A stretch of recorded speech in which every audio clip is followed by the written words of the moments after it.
या आपके गोल तक पहुंचने का रास्ता बहुत मुश्किल है। कठिन दिखने वाला कार्य भी सरल हो जाता है जब आप दृढ़ संकल्प के साथ निरंतर आगे बढ़ते रहते हैं।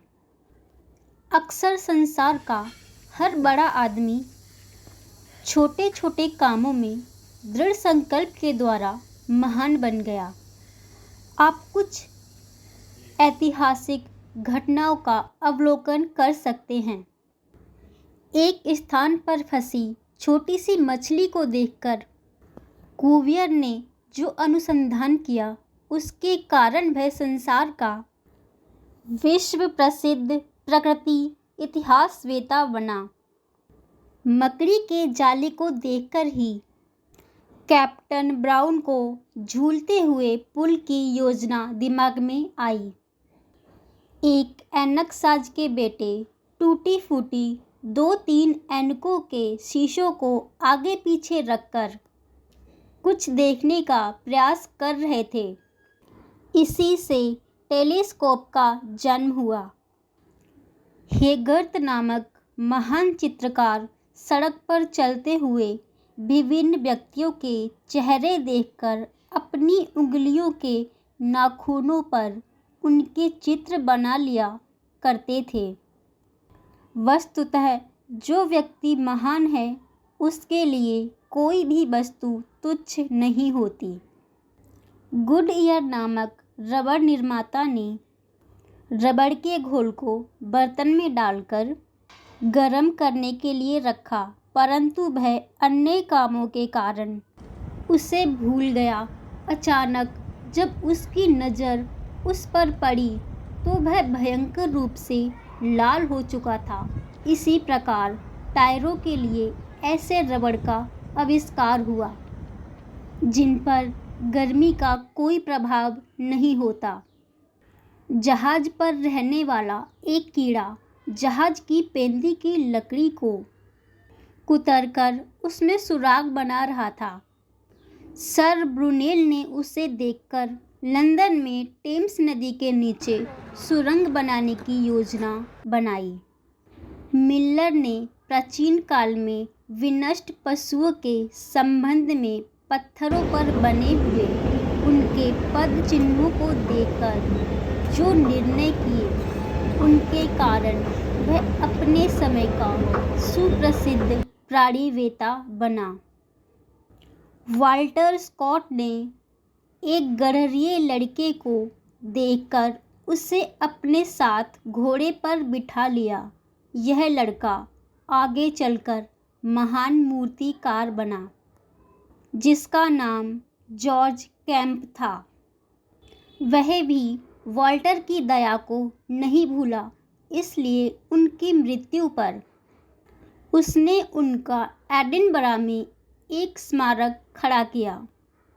एक निर्धन छात्र ने पेरिस के एक बैंक में नौकरी के लिए प्रार्थना पत्र दिया, परंतु उसे नौकरी नहीं मिली।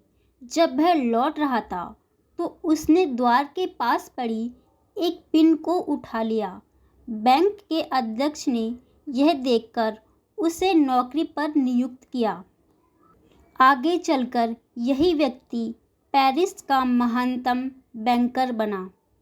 घास फूस के ढेर पर चिंगारी पड़ने से ही बारूद का आविष्कार हुआ।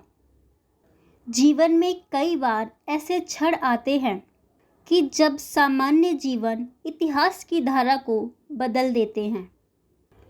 आंगासीज ने एक हड्डी के बल पर एक ऐसे विशालकाय जंतु के शरीर के ढांचे की कल्पना में सफलता प्राप्त की जिसे कभी किसी ने देखा नहीं था, परंतु उसके बाद इस संबंध में जो परीक्षण किए गए वे उसके अनुमान में कोई परिवर्तन ना कर पाए।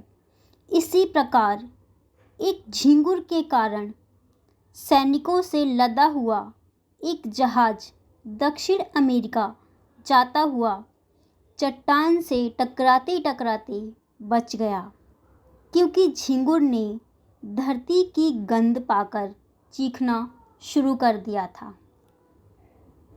सैनिक उसके कारण सावधान हो गए थे।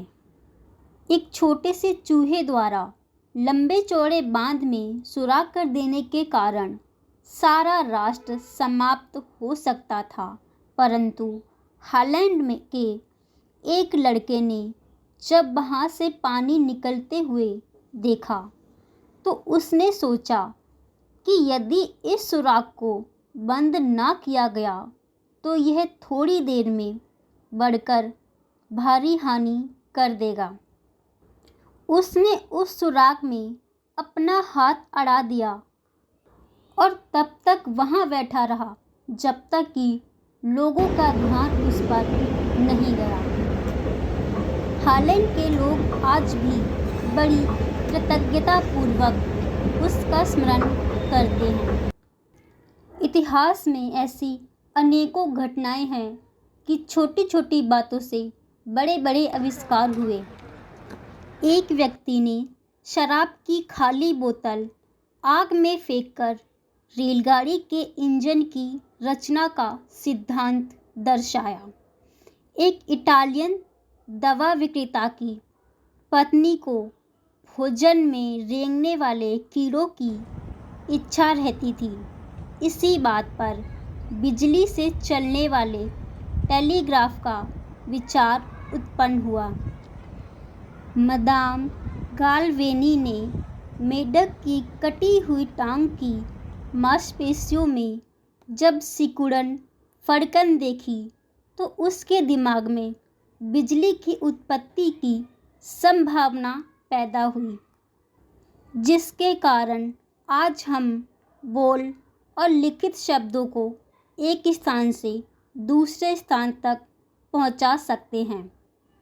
जो छोटी चीज़ों से नफरत करता है, धीरे धीरे उसका पतन हो जाता है। एक गुफा के द्वार पर खड़े पेड़ की डाली पर पक्षी के बैठने से मोहम्मद ने अपनी जान बचाई और उस पक्षी के कारण इस्लाम को एक पैगंबर की प्राप्ति हुई। संभवतः चिड़ियों की उड़ान को देखकर ही कोलंबस महाद्वीप का पता नहीं लगा पाया। वह अपने साथी के कहने पर दक्षिण की ओर मुड़ गया। यदि वह उसके कहने के अनुरूप ना मुड़ता तो वह फ्लोरिडा के तट पर पहुंचता। पक्षियों की यह उड़ान बहुत ही महत्वपूर्ण थी और इसके बहुत महत्वपूर्ण फल निकले। शिशु मूसा की चीख के कारण मिस्र के बादशाह फराहो की लड़की का ध्यान उधर गया। इस प्रकार यहूदियों में एक नीति निर्माता का जन्म हुआ। आप छोटी सी बात को बहुत सामान्य समझ सकते हैं, परंतु छोटी सी चुभती हुई बात आपको जीवन भर के लिए एक अच्छे मित्र से अलग कर सकती है। बायरन का कहना है कि शब्द भी वस्तुओं के समान महत्व रखते हैं।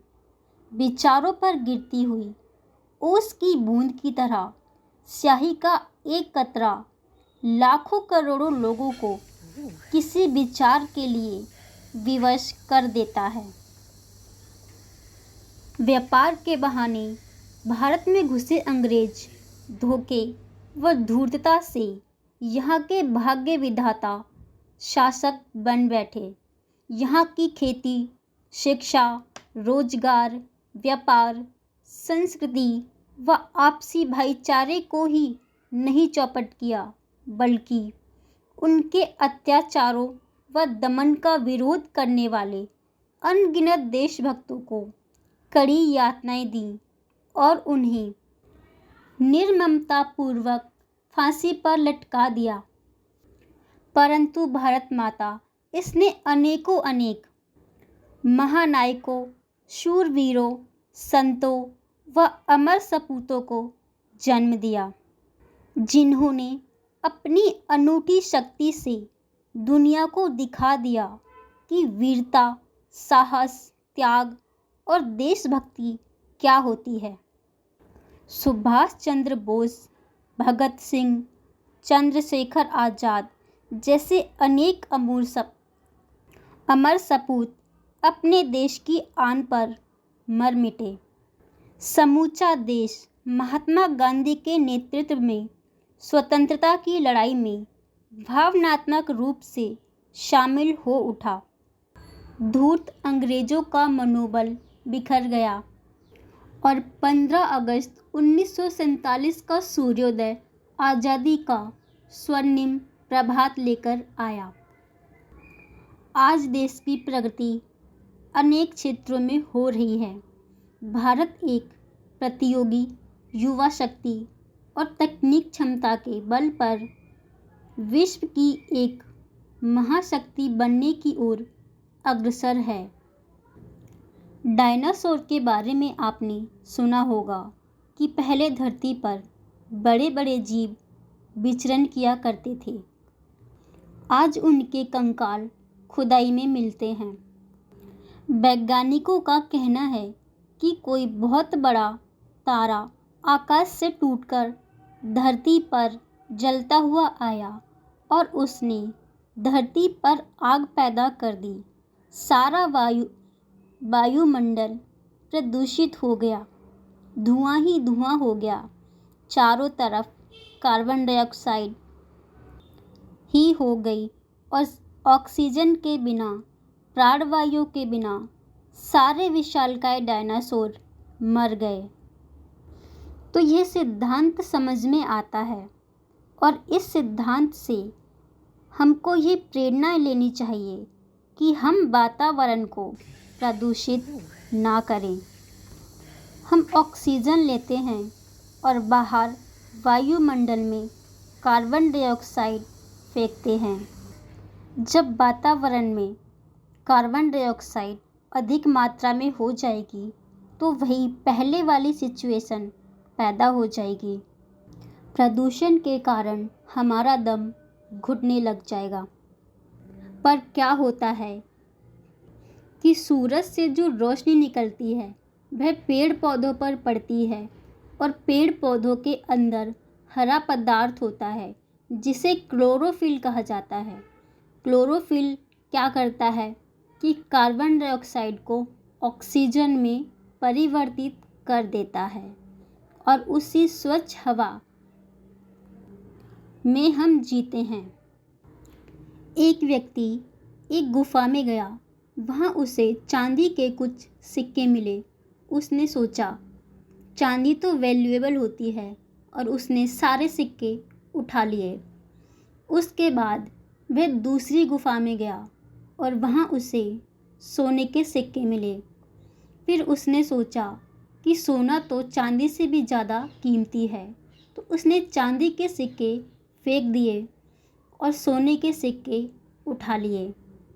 फिर वह तीसरी गुफा में गया, वहाँ उसने देखा कि हीरे पड़े हुए हैं, तो उसने सोचा कि हीरे तो सोने से भी ज़्यादा कीमती हैं, तो उसने सोने को भी फेंक दिया और अपनी जेबों में हीरे भर लिए। तो इसी प्रकार अगर हमें हमारा कोई बड़ा सपना पूरा करने के लिए छोटे छोटे सपने, छोटी छोटी खुशियाँ त्यागनी भी पड़े तो उसमें संकोच नहीं करना चाहिए। अगर आप किसी विषय की पढ़ाई करते हैं तो आपको देर रात तक जागने में प्रॉब्लम होगी, सुबह जल्दी उठने में भी प्रॉब्लम होगी। लेकिन अगर आप ऐसा नहीं करेंगे तो आपके पास दूसरा ऑप्शन क्या है, यह भी डिसाइड कर लें। जिस प्रकार किसी व्यक्ति को अगर कोई बड़ा समुद्र मिल जाए तो उसे छोटे छोटे तालाब, नदी या नलकों की ज़रूरत नहीं रहती, उसी तरह अगर आपका एक बड़ा सपना पूरा हो रहा है तो छोटे छोटे चीज़ों का त्याग तो करना पड़ेगा, अपने कंफर्ट जोन से बाहर आना पड़ेगा। आज संसार के सभी लोग सुख शांति चाहते हैं। जितने भी भौतिकवाद के पदार्थ चाहते हैं वो सभी सुख शांति के लिए ही। एक अमीर व्यक्ति का एक ही पुत्र था। उसने उसे बड़े ही लाड प्यार से पाला। युवा होने के बाद घर में उसकी किसी बारे में अनबन हुई और वह गुस्से में घर छोड़कर जंगल चला गया और एक साधु महाराज से अपना शिष्य बनाने के लिए प्रार्थना करने लगा।